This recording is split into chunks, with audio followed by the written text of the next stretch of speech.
Christmas അടുക്കുന്ന ഈ നാളുകളിൽ നാം എല്ലാവരും ഭവനങ്ങളിൽ പുൽക്കൂടൊരുക്കി കാലിത്തൊഴുത്തിൽ പിറന്ന ഉണ്ണീശോടുള്ള സ്മരണ പുതുക്കാറുണ്ട്.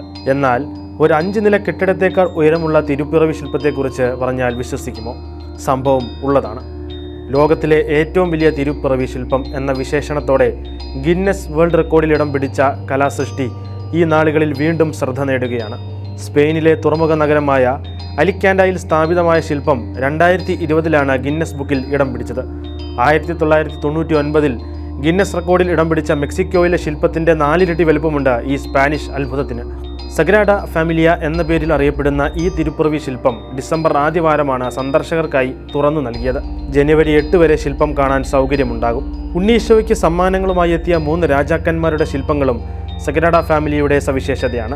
വിശുദ്ധ യോസേപ്പ് പിതാവിൻ്റെ തിരുരൂപത്തിന് 18 മീറ്ററാണ് ഉയരമുള്ളത്. എന്നുവെച്ചാൽ കെട്ടിട നിർമ്മാണ രീതി പ്രകാരം ഏകദേശം 5 നില കെട്ടിടത്തേക്കാൾ ഉയരം. വിശുദ്ധ യോസേപ്പ് പിതാവ് നിൽക്കുകയും പരിശുദ്ധ കന്യാമറിയം ഇരിക്കാൻ തയ്യാറെടുക്കുകയും ചെയ്യുന്ന രീതിയിലാണ് ശില്പം നിർമ്മിച്ചിരിക്കുന്നത്. പരിശുദ്ധ അമ്മയുടെ തിരുരൂപത്തിന് 10.4 മീറ്ററും ഉണ്ണീശോയുടെ രൂപത്തിന് 3.25 മീറ്ററും വലിപ്പമുണ്ടെന്നും പ്രാദേശിക മാധ്യമങ്ങൾ റിപ്പോർട്ട് ചെയ്യുന്നു. അലിക്കാൻഡയിലെ അയുൻഡമിയൻഡോ ചത്വരത്തിൽ 602 ചതുരശ്ര അടി വിസ്തീർണമുള്ള അടിത്തറയിലാണ് ശില്പം സ്ഥാപിച്ചിരിക്കുന്നത്. പ്രദേശവാസി കൂടിയായ ആർട്ടിസ്റ്റ് ജോസ് മാനുവൽ ഗാർസിയയാണ് ഇതിൻ്റെ ശില്പി. മഴയെയും വെയിലിനെയും കാറ്റിനെയും പ്രതിരോധിക്കാൻ സഹായിക്കും വിധം ഗുണമേന്മയുള്ള ലോഹം കൊണ്ട് ഏതാണ്ട് 2 മാസം കൊണ്ടാണ് ഇതിൻ്റെ നിർമ്മാണം പൂർത്തിയാക്കിയത്.